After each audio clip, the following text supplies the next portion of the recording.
What is up, guys? It's your boy Rick Kakis, and today we have a really interesting video going over hitting that maximum DPS within PvE for Destiny 2.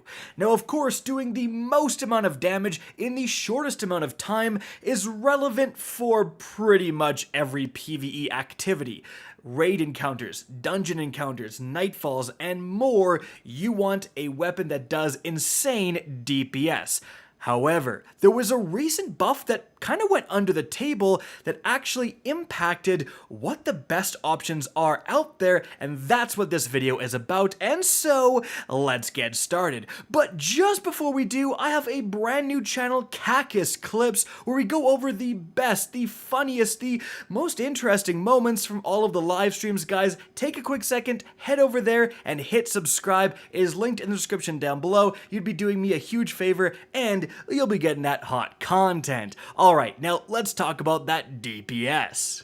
So, some of the best weapons in the game to use for DPS are linear fusion rifles. They got some massive buffs in Season of the Lost, and they're still very relevant today, especially when it comes to the type of encounters you're going to find in the most relevant, newest raid, Vow of the Disciple. And two of the best linears right now competing for supremacy are, firstly, the Reed's Regret. This drops from Trials of Osiris, but just this season, it got access to the new origin trait, Viced Stinger.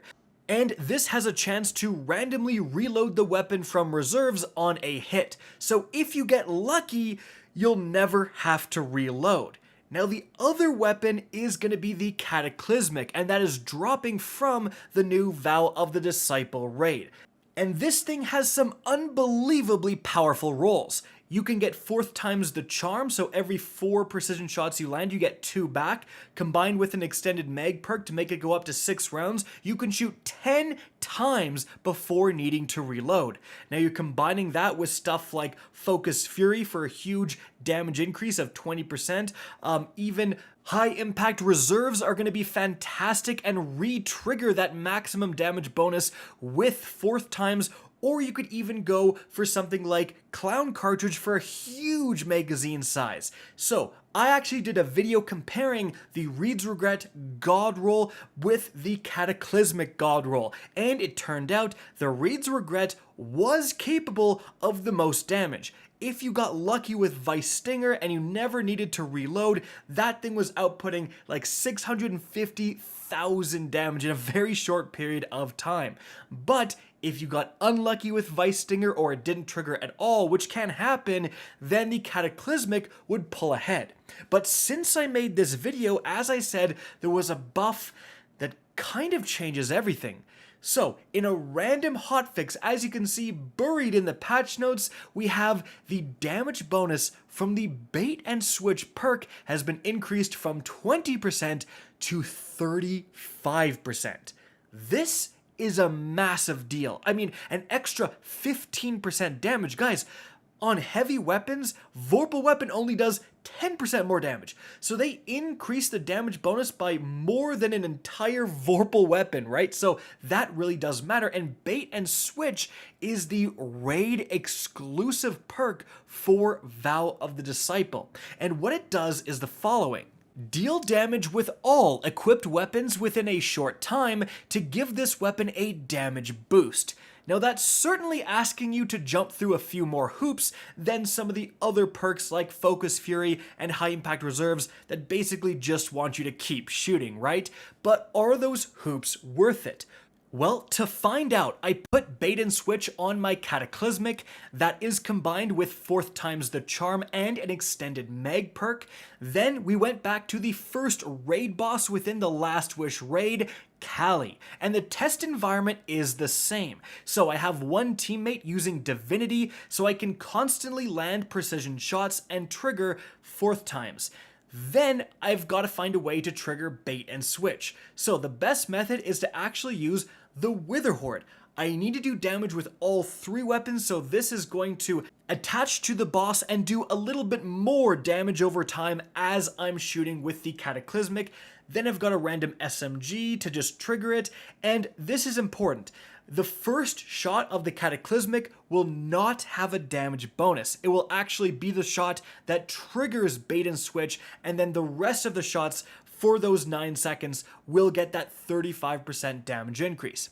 So the first time we did this, as you can see, things are going well, but then there's a little bit of a mess up. My reload is taking a while, but still, we got 609,000 damage. So even with those mess ups, and again, I knew I could do better, that is actually more damage than the highest I was able to reach last time with the Cataclysmic of 601,000 damage. So we're already on to something. We cleaned up the damage phase. I put on one linear fusion rifle loader mod so I could reload faster. And as you can see, with a really clean damage phase and re-triggering bait and switch halfway through, oh my goodness, I got 686,000 damage in that very short period of time.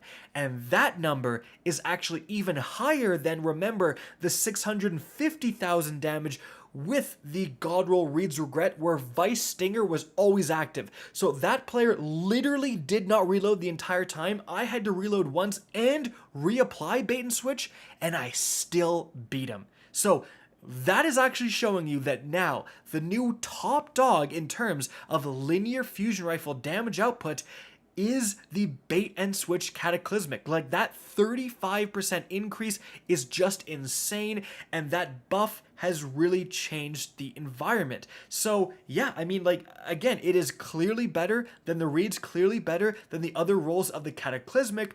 The only thing is that there may be some considerations for ammo, because with the normal Reeds and Cataclysmic, you can use those, do a lot of damage, and still have a backup sniper rifle, especially when you are in the Rahulk final boss fight of the Vow of the Disciple raid. You'll often use up all of your heavy ammo within that damage phase, and then you need to switch to a special to do more damage. So in those scenarios, using something like the Wither Horde, although the extra tick damage did help in getting this insane 686,000 damage, that may not be the best to use in certain scenarios, because if you run out of heavy, you don't want to rely on a Wither Horde and an SMG.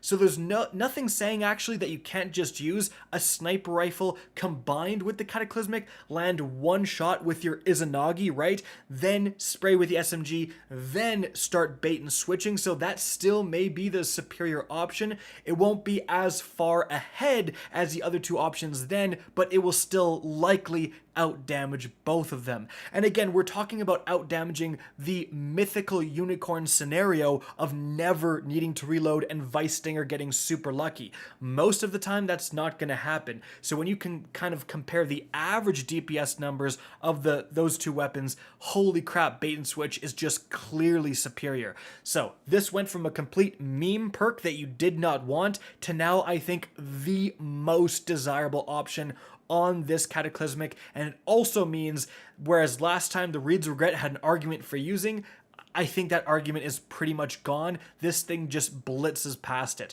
Because again, the Reed's highest damage was also with firing line, where you have to have, a big team to trigger all of that stuff.